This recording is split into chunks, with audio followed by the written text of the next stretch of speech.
नमस्कार, मैं आरबी सिंह यादव और आप देख रहे हैं मेरा YouTube channel RB Singh Yadav editor. आज हम मध्य प्रदेश की बात करेंगे। मध्य प्रदेश की दो खबरें हैं हमारे पास। पहली खबर यह है कि रामजीलाल सुमन जो समाजवादी पार्टी के सांसद हैं, राज्यसभा सदस्य हैं, वो आज ग्वालियर जाने वाले थे। ग्वालियर का जो हाई कोर्ट बिल्डिंग है वहाँ पर बाबा साहब अम्बेडकर की मूर्ति के लिए जो आंदोलन चल रहा है उसका समर्थन करने के लिए उनको जाना था, लेकिन पुलिस ने उन्हें उनके घर पर ही रोक लिया और जाने नहीं दिया और सख्त चेतावनी भी दे दी कि आप जाएंगे तो हम आपको हाउस अरेस्ट कर लेंगे। इस बात को लेकर के उन्होंने अपनी प्रतिक्रिया देने के लिए आज एक बड़ी प्रेस कॉन्फ्रेंस बुलाई थी। नेशनल स्तर के सारे टीवी चैनल थे। अब वो टीवी चैनल उनकी बात को दिखाते हैं नहीं दिखाते हैं ये तो हम नहीं कह सकते कुछ भी, लेकिन हम आपको उनका ये वीडियो जो उन्होंने पूरा हमें प्रेषित किया है, भेजा है, वो हम आपको दिखा देते हैं कि उन्होंने क्या बोला है, संदर्भ क्या था क्या नहीं था। तो ये ज़रूरी था, तो मैं एक छोटा सा वीडियो है 3-4 मिनट का जो उन्होंने बोला है वो मैं आपके सामने रख देता हूँ। पहले आप सुनिए समाजवादी पार्टी के राज्यसभा सदस्य रामजीलाल सुमन जी को, फिर हम आगे दूसरी खबर पर आएंगे जो मध्य प्रदेश से बड़ी खबर आ रही है, काफ़ी सवेरे से ही चल रही है वो, उसको भी हम आपके सामने रखेंगे। ग्वालियर जा रहे थे, क्या वहाँ मामला था और किस तरह की अनुमति या रेट की गई है, क्या आप जान रहे हैं? आज हमारा ग्वालियर जाने का कार्यक्रम था और मुझे बेहद अफसोस के साथ कहना पड़ता है, आप लोग जानते हैं कि पिछले 2-2.5 महीने से उत्तर प्रदेश के किसी जिले में हमें नहीं जाने दिया। और आज जब ग्वालियर जाने का हमारा प्रोग्राम था तो हमारे मित्रों ने, साथियों ने प्रशासन से जब अनुमति मांगी हमारे प्रोग्राम के लिए तो वहां से अनुमति नहीं मिली। ग्वालियर जाने का हमारा मतलब सीधा सीधा ये था कि 3 बार मध्य प्रदेश उच्च न्यायालय के मुख्य न्यायाधीश ने ग्वालियर में जो खंडपीठ है हाई कोर्ट की, उसके प्रांगण में बाबा साहब डॉक्टर अम्बेडकर की मूर्ति लगाने का आदेश दिया था। यह अत्यधिक चिंता का सबब है कि कुछ लोग जानबूझ करके ऐसे हालात पैदा कर रहे हैं जिसके चलते वहां तनाव पैदा हो। 3 आदेश होने के बाद भी जब डॉक्टर अम्बेडकर की प्रतिमा वहां स्थापित नहीं हो रही है, इसका सीधा मतलब है ये सरकार की लेटर व्यवस्था के चलते हो रहा है। और मैं आरोप लगाना चाहूंगा कि मध्य प्रदेश की सरकार के इशारे पर ही हो रहा है। ये एक मनोवृत्ति है। ये वही लोग हैं जब हिंदुस्तान का संविधान बनना था फिर इस मनोवृत्ति के लोगों का ये मानना था कि देश में जब संविधान है मनु महाराज का तो किसी नए संविधान की आवश्यकता नहीं है। ये वही लोग हैं जिन्होंने 55 साल तक राष्ट्रीय ध्वज को स्वीकार नहीं किया। तो एक मनोवृत्ति है, एक मेंटलिटी है, एक मानसिकता है जो इस अम्बेडकर की प्रतिमा को लगाए जाने का विरोध कर रहे हैं। आप सब लोग जानते हैं उच्चतम न्यायालय में सुप्रीम कोर्ट के प्रांगण में डॉक्टर अम्बेडकर की प्रतिमा लगी है। और मजेदार बात यह है कि जयपुर हाई कोर्ट के सामने मनु महाराज की प्रतिमा लगी है जो नारी की प्रतिष्ठा और दलितों की प्रतिष्ठा के खिलाफ थे। ये अजीब मजाक है। हम वहां लोगों को समर्थन देने जा रहे थे जो डॉक्टर अम्बेडकर की प्रतिमा लगाए जाने के पक्षधर हैं। हमें उनसे कहना था कि आप अकेले नहीं हैं, हम आपको अपना समर्थन देने के लिए आए हैं और हम ये चाहते हैं कि तत्काल बाबा साहब डॉक्टर अम्बेडकर की प्रतिमा लगे ग्वालियर खंडपीठ के प्रांगण में। ये अत्यधिक चिंता का विषय है और मध्य प्रदेश की सरकार का जो रवैया है वो अत्यधिक चिंता का विषय है। हम सरकार की शक्तियों को जानते हैं। अगर मध्य प्रदेश की सरकार चाहती तो वह चंद मिनटों में ही डॉक्टर अम्बेडकर की प्रतिमा लग जाती। हम विनम्रता पूर्वक आग्रह करना चाहेंगे कि तत्काल लोग अपनी हरकतों से बाज आए, वहां तत्काल बाबा साहब डॉक्टर अम्बेडकर की प्रतिमा लगे, वरना पूरे देश और दुनिया में बाबा साहब डॉक्टर अम्बेडकर के मानने वालों की एक फौज है। वक्त रहते वहां प्रतिमा न लगी तो जन आंदोलन बनेगा, पूरे देश का आंदोलन बनेगा जिसकी पूरी जिम्मेदारी मध्य प्रदेश सरकार की होगी। आज सपा का वहाँ अनिश्चितकालीन धरना था, उसको अनुमति नहीं दी गई, इसको किस तरह से देखते हैं? वो अनुमति तो मेरे नाम से थी ना। अनुमति देने का मतलब ये था कि हम जा रहे हैं, हमारा प्रोग्राम था। तो कुल मिलाकर के, और मैंने समाजवादी पार्टी के लोगों से आग्रह किया था कि न सिर्फ समाजवादी पार्टी, जो मूर्ति लगाए जाने के पक्षधर लोग हैं, अधिवक्ता हैं, तमाम सामाजिक संगठन है, उन सबको मिला करके कार्यक्रम करना चाहिए। तो उन्होंने अनुमति मांगी थी, लेकिन सब लोग तरह के लोगों को मिला करके हमारा आंदोलन होना था, हमारी सभा होनी थी, जिसकी अनुमति ग्वालियर प्रशासन ने दी। आपने देखा सुमन जी ने बड़े तीखे अंदाज में कहा कि बाबा साहब अंबेडकर की मूर्ति नहीं लगाने की जो प्रक्रिया लोग सामने ला रहे हैं उससे कतई समझौता नहीं किया जाएगा, और हम पूरी तरह से और हमारी पार्टी जो आंदोलन ग्वालियर में चल रहा है उसका समर्थन करते हैं। अब मैं दूसरी खबर पर आता हूँ।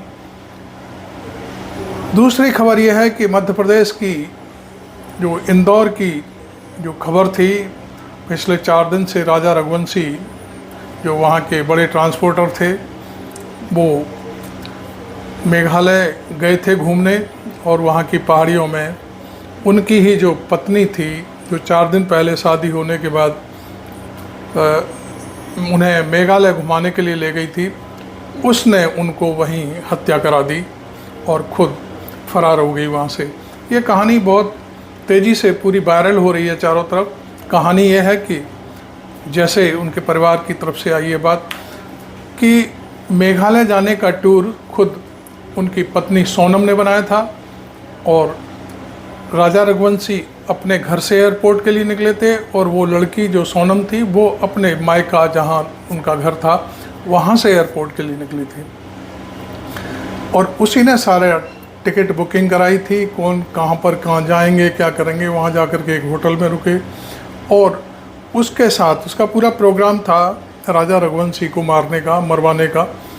तो उसने 3 अपने जो मित्र थे, बॉयफ्रेंड और उनके 2 साथी, और उन सबको वहाँ बुलाया, वो भी वहाँ थे। तो पहले तो गाइड के हिसाब से उन्होंने घाटी वगैरह देखी, कहाँ पर घाटियाँ हैं, किस तरह से मनोरम दृश्य हैं उस जगह पर, और उसने शायद वहाँ के गाइड से ये भी सलाह ली थी कि कहाँ एकदम निर्जन स्थान है जहाँ पर सुकून मिल सके, इस तरह की चीज़ें। तो वहाँ जाने के बाद फिर गाइड ने दूसरे दिन उनसे कहा कि हम चलें क्या, दूसरे दिन ले जा चलना है क्या। उन्होंने मना कर दिया कि नहीं, अब हमने देख लिया है, हम चलते हैं। और वहाँ पर उन 3 जो उसके मित्र थे, बॉयफ्रेंड और उसके साथी थे, उनसे अपने जो पति देव थे राजा रघुवंशी, उनसे मुलाकात भी कराई, बातचीत भी कराई। तो राजा रघुवंशी बड़े खुश हुए कि भाई चलिए मेघालय में अपने मध्य प्रदेश के लोग मिले हैं, ये बहुत अच्छी बात है। तो उन्होंने वहाँ बातचीत करी और एक स्कूटी के ज़रिए वो घूमने के लिए निकले। ऐसा प्रोग्राम पूरा फिट था, पहले से बनाया गया, लेकिन वो लोग कार में थे और बाकायदे रिकॉर्डिंग में आ गए हैं। वहाँ के मुख्यमंत्री ने बहुत अच्छा काम किया है, मेघालय के चीफ मिनिस्टर ने पूरी ताकत लगा दी उन्होंने इस केस को खोलने में। लेकिन उस समय वो जो सोनम थी वो वहाँ से फरार हो चुकी थी, और पति को खाई में धकेल करके अपनी शर्ट भी, जो खुद भी शर्ट पहनती थी सफ़ेद शर्ट, वो भी वहीं पटक आई थी और दूसरे कपड़े बदल करके वहाँ से निकल ली। वो शायद बांग्लादेश जाना चाहती थी, ऐसा शायद सुनने में आ रहा है। तमाम पुलिस अधिकारियों के बयान हैं, बहुत सारी चीज़ें हैं, हम यहाँ नहीं दिखा सकते क्योंकि वो दूसरे चैनलों पर बने हुए वीडियो हैं। लेकिन हम जो अपनी लैंग्वेज में आपको हम पूरी बात बता रहे हैं वो ये है कि फिर वो वहाँ से आज 4 दिन बाद गाजीपुर में मिली है। एक कोई मिस्टर यादव का होटल है, वहाँ पर वो बदहवास हालात में, हम उसके फ़ोटोग्राफ्स भी आपको दिखाएंगे जो कितनी बदहवास हालात में वो वहाँ पहुँची है। और जहाँ जहाँ जो कुछ भी पुलिस के अधिकारी और सब लोग बोल रहे हैं वो फ़ोटोग्राफ्स भी हम आपके सामने रखेंगे। खैर, केस खुल गया है और ये तय हो गया है कि राजा रघुवंशी की हत्या उसी की पत्नी ने कराई थी। उसका बॉयफ्रेंड था, कोई कुशवा करके था, और वो सब गिरफ्तार हो गए हैं सारे लोग। अभी मेघालय पुलिस उनको यहाँ से ले गई और वहाँ पूरी जांच पड़ताल करेगी, और वहाँ से सारा ब्रीफिंग होगा केस की पूरी। जहाँ चूँकि हत्या वहाँ हुई है तो वहीं पर केस चलेगा। और अब सोनम का क्या होगा, उनका क्या होगा, वो तो निश्चित तौर पे आप समझ ही गए होंगे कि उनको जेल जाना है हर हालत में। तो पहले हम सारे फ़ोटोग्राफ्स और जो खबरों की जो स्क्रीनशॉट हमने लिए हैं वो हम आपको दिखा देते हैं पहले।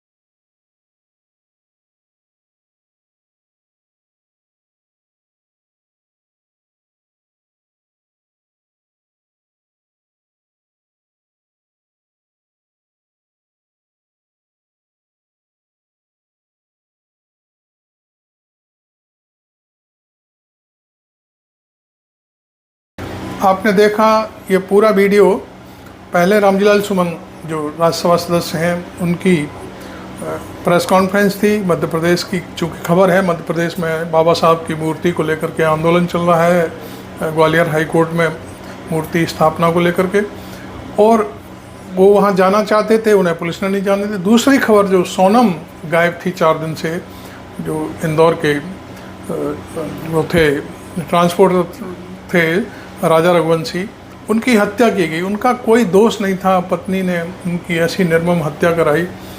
अब हम कई एक चीज़ें हैं, कांग्रेस की तरफ से भी प्रतिक्रियाएं आ रही हैं कि भाई इस तरह से जब उसे शादी नहीं करनी थी तो दूसरे के बच्चे को क्यों मरवा दिया।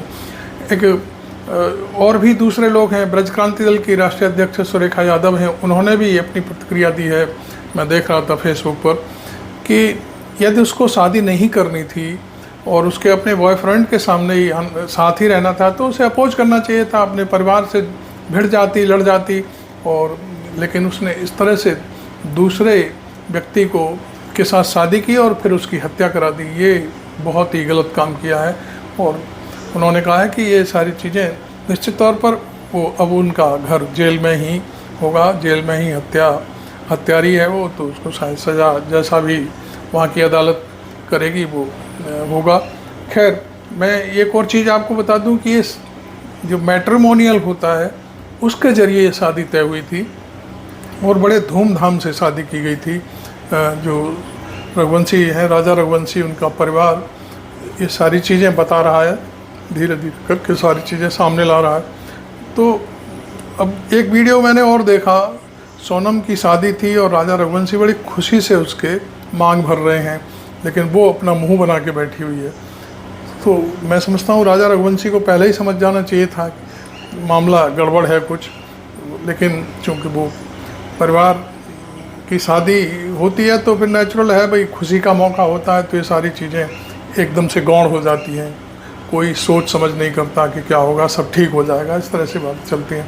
खैर, ये मध्य प्रदेश की दोनों खबरें आपको कैसी लगी? हमने एक खबर आगरा से उठाई, दूसरी खबर हमने मेघालय और इंदौर से ली, वो आपके सामने है, और गाजीपुर से भी कुछ हमने स्क्रीनशॉट लिए हुए हैं जहां वो बदहवास हालत में सोनम पड़ी मिली है। तो चलिए, वीडियो अच्छा लगा हो तो इसे लाइक करें और चैनल को सब्सक्राइब भी करें। Thank you very much. मैं आरबी सिंह यादव।